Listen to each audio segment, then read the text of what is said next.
disaster comes from afar. To whom will you run for help? Where will you leave your riches?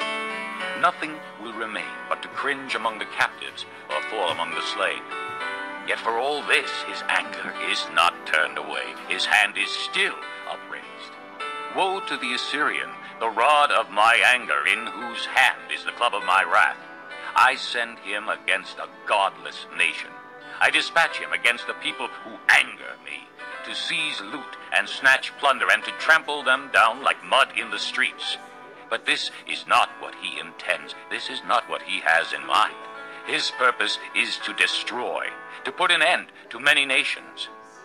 Are not my commanders all kings, he says? Has not Calno fared like Carchemish? Is not Hamath like Arpad and Samaria like Damascus? As my hand seized the kingdoms of the idols, kingdoms whose images excelled those of Jerusalem and Samaria, shall I not deal with Jerusalem and her images, as I dealt with Samaria and her idols? When the Lord has finished all his work against Mount Zion and Jerusalem, he will say, I will punish the king of Assyria for the willful pride of his heart and the haughty look in his eyes. For he says, by the strength of my hand I have done this, and by my wisdom, because I have understanding. I removed the boundaries of nations. I plundered their treasures. Like a mighty one I subdued their kings. As one reaches into a nest, so my hand reached for the wealth of the nations. As men gather abandoned eggs, so I gathered all the countries. Not one flapped a wing or opened its mouth to chirp. Does the axe raise itself above him who swings it, or the saw boast against him who uses it? As if a rod were to wield him who lifts it up, or a club brandish him who is not wood. Therefore the Lord Almighty, will send a wasting disease upon his sturdy warriors. Under his pomp a fire will be kindled like a blazing flame. The light of Israel will become a fire, their Holy One a flame. In a single day it will burn and consume his thorns and his briars. The splendor of his forests and fertile fields it will completely destroy, as when a sick man wastes away. And the remaining trees of his forests will be so few that a child could write them down.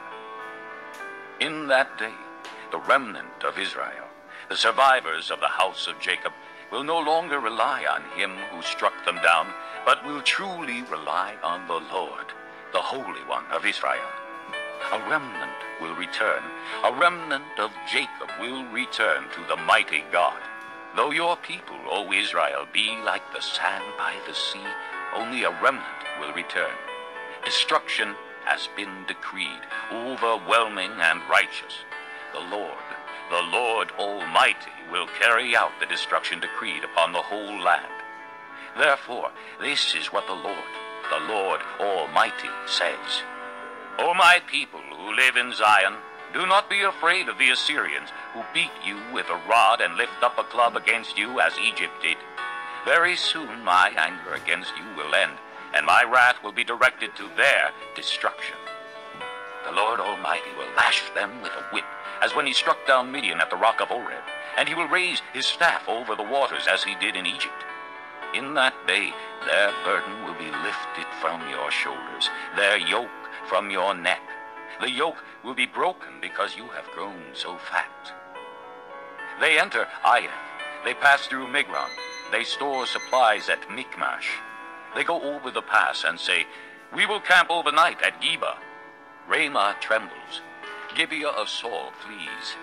Cry out, O daughter of Galim. Listen, O Laisha. Poor Anathoth. Madmanah is in flight. The people of Gebim take cover. This day they will halt at Nob. They will shake their fist at the mount of the daughter of Zion, at the hill of Jerusalem. See, the Lord Almighty will lop off the boughs with great power. The lofty trees will be felled, the tall ones will be brought low. He will cut down the forest thickets with an axe. Lebanon will fall before the mighty one. Chapter 10. Woe to those who make unjust laws, to those who issue oppressive decrees to deprive the